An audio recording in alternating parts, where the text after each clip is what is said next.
Gracias, Belén. Gracias, Gerardo, por seguir aquí. Son muchas las aristas. Buenas noches de nueva cuenta a ustedes. Estamos abordando el problema de lo que está significando pues este paso de migrantes por Ciudad de México que ha generado varias concentraciones alrededor de lugares tan sensibles como son clínicas y centros hospitalarios, donde se da el problema de la atención que no está garantizada, sí está garantizada en las leyes, pero no en la práctica, para la población local y para los migrantes, pero en esto que conlleva problemas de salud, como el caso de una señora embarazada que padece malaria en el Hospital Juárez. Sí, así es. Viene aparejado con otro problema, que con los niños, porque los padres de día, hasta donde entiendo, pues salen, se aventuran en las calles de la capital para ver pues cómo hacerse de dinero, de unos centavos o de una tortilla o de un taco, y para su familia. Pero con los niños, ¿qué? Porque no hay manera de que se les construya una escuela en los albergues. Exacto, y ahí es donde esto que dice es justo, todas las personas tenemos derecho a buscar medios de vida dignos, ¿no? Y eso los padres responsables de niñez tienen esa obligación moral, jurídica, pero además necesitan tener un vínculo para poder generar medios de vida que no les exponga a ser robados, a ser extorsionados, a ser amenazados porque son extranjeros, por lo menos en Ciudad de México. Eso no debería pasar y pasa. ¿Qué pasa con la niñez? Justamente hay muchísimas organizaciones de sociedad civil que somos básicamente colectivos, que tratamos de hacer acciones de protección, pero nosotros no suplimos la responsabilidad jurídica que puede tener el Estado y en este caso el derecho a la educación, que es universal y que puede proteger a los niños. Pero tienen la posibilidad de comunicarse, por ejemplo, con las autoridades en cada alcaldía donde se presenta este problema. ¿Cuál es la respuesta de las alcaldías? En términos de educación es más complejo alrededor de las escuelas básicas, de educación básica, pues están alrededor de la SEP, tienen todo un proceso normativo de ingreso donde se acompaña a los niños y a las niñas y a los padres. Todas las escuelas están obligadas a recibir esta niñez para que entonces ellos mismos son de las pocas instituciones de gobierno que pueden emitir una solicitud de CURP. Pero eso no ocurre. Eso ocurre en muy pocos niveles y no ocurre para una emergencia humanitaria. Eso sí hay que decirlo. O sea, se está viviendo una emergencia humanitaria. Sí. Yo quiero agregar algo, Carlos, discúlpame, de la niñez respecto a, pues sí, la atención hospitalaria y de salud. Hay muchos niños y muchos menores, incluso de 1 año, que se encuentran alrededor de estos centros de salud y de hospitales grandes. Vuelvo a reiterar, del Juárez de México como un ejemplo. Están en el frío, están en la lluvia, ingresan por infecciones de vías aéreas respiratorias y muchos de ellos padecen neumonías. Y son neumonías que podrían haber sido prevenibles si hubieran tenido un espacio seguro para estar. Como no es así, al día aproximadamente debe haber 1 o 2 ingresos por neumonía de estos bebés. Y pediatría y médicos generales pues se encuentran rebasados para atender a la niñez. Yo sí hago un llamado de ayuda a la jurisdicción. Todos importamos, pero yo creo que embarazadas y las niñez es un tema muy sensible. Entonces yo creo que deberíamos de voltear a ver más allá de nuestros privilegios y cuidar de la niñez. Esta paciente está embarazada, la que tiene malaria está ingresada. Hay alrededor de Tláhuac muchísimos niños.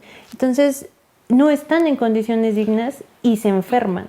Y esa respuesta o ese apoyo debiera ser más de las alcaldías o del gobierno central de Ciudad de México. Sí, tiene que haber una mesa de coordinación. Yo creo que eso es lo primero, porque no es nada más. ¿Por qué no la han promovido? Es lo que se ha intentado, se ha presionado, se ha intentado de sentarnos. Ahorita es que hay muchas rotaciones en los gobiernos, en todos los niveles, pero hay muchas rotaciones, o sea, funcionarios públicos, que no es el tema, no es mi tema, pero lo que sí tenemos es que hace falta primero voluntad de estos funcionarios públicos que funcionen y que en eso creen mesas de coordinación donde todos los niveles de gobierno participen, porque no va a ser una respuesta que sea de una sola autoridad. O sea, eso es importante tenerlo claro. Tienen que coordinarse, y ahí estamos la sociedad civil también para apoyar, pero tienen que coordinarse. Es que la jurisdicción no se da abasto. Pero también hay que imaginar la dimensión Exacto. de lo complejo que Sí, claro. tiene este problema, que entre otras cosas implica contar, por ejemplo, con traductores.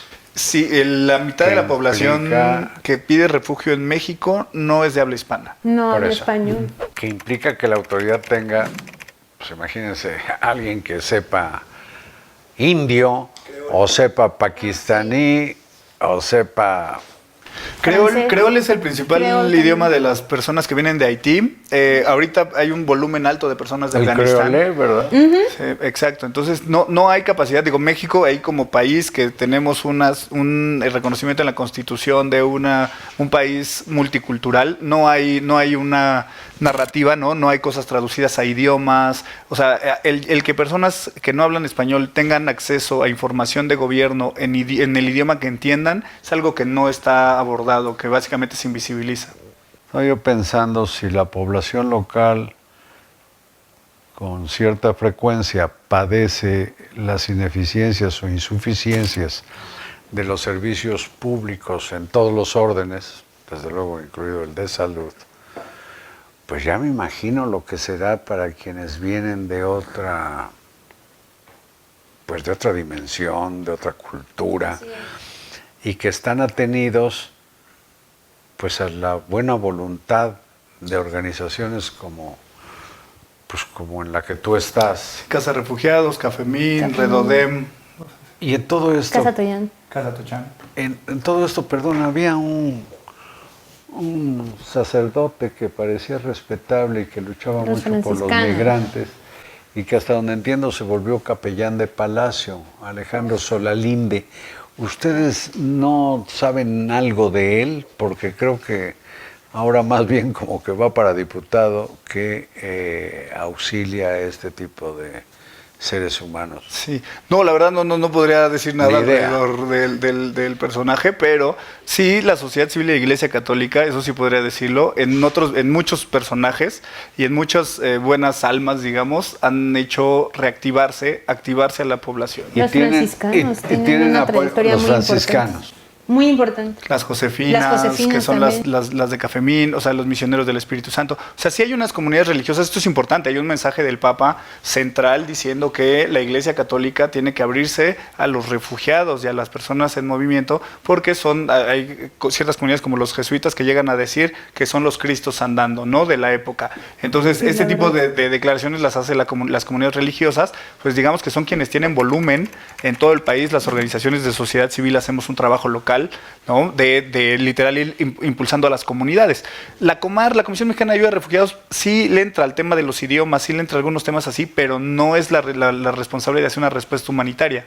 Eso es algo más... Y de complicado. ampliar los albergues. ¿Cuántos albergues para migrantes hay en Ciudad de México? En Ciudad de México son 9 activos que reciben apoyo, pues sí, del Alto Comisionado de las Naciones Unidas para los Refugiados, que reciben apoyo de... Que ¿Y reciben, no son suficientes? Definitivamente no. Hoy tenemos, entre todas, hacemos una suma de 600 espacios que se han multiplicado casi a 2,000 por la necesidad, pero el flujo migratorio de personas que quieren quedarse en México y otras que quieren transitar llega a ser, ha sido en el año de más de 20,000 personas. Además de que acaban de hacer ustedes un comunicado, ¿no?, hacia la prensa, que Exacto. se estaban rebasando los albergues hasta en un 900%, estaba yo leyendo. Sí, y los albergues llevamos rebasados desde octubre. Desde octubre empezó este aumento de flujo migratorio. Hay que decirlo que no es algo nuevo también, es algo que ya lleva más de 10 años Sí, pero creciendo. por lo menos ya debiera haber un aprendizaje y la posibilidad de hacer previsiones y sobre todo de responder directamente a una crisis que por lo visto sí parece una crisis humanitaria ya. Lo es. Y sobre todo que Ahora- haya voluntad, porque nosotros, sociedad civil, es un compromiso personal, institucional de las asociaciones civiles de la iglesia. Lo Somos, desparrama este hombre, el compromiso. Sí, es un experto. o sea, somos personas, pero no somos los responsables de una emergencia humanitaria. Y si tienen respuesta o está activa la comunidad, digamos, católica, la iglesia en las distintas órdenes religiosas, ¿qué respuesta tienen de los billetudos? ¿Qué respuesta tienen de los en la sociedad civil, Sí. del empresarios o de... Hay otro componente que casi no se platica y qué bueno que lo preguntas ¿Sí porque tienen apoyo o no? hay una parte que es la integración. O sea, todas esas personas, lo hablábamos de la emergencia humanitaria, pero hay personas que van a trabajar en México, van a vivir en México, van a pagar impuestos en México por 1 año, por 50 años. O sea, eso es algo que las personas refugiadas, inmigrantes aportan. O sea, Sí, aportan eso dinero. sí. Y ahí es sí, donde están los sí empresarios. tienen empleo. Exacto. Por eso, y el empresario apoya, digamos, abriendo una plaza.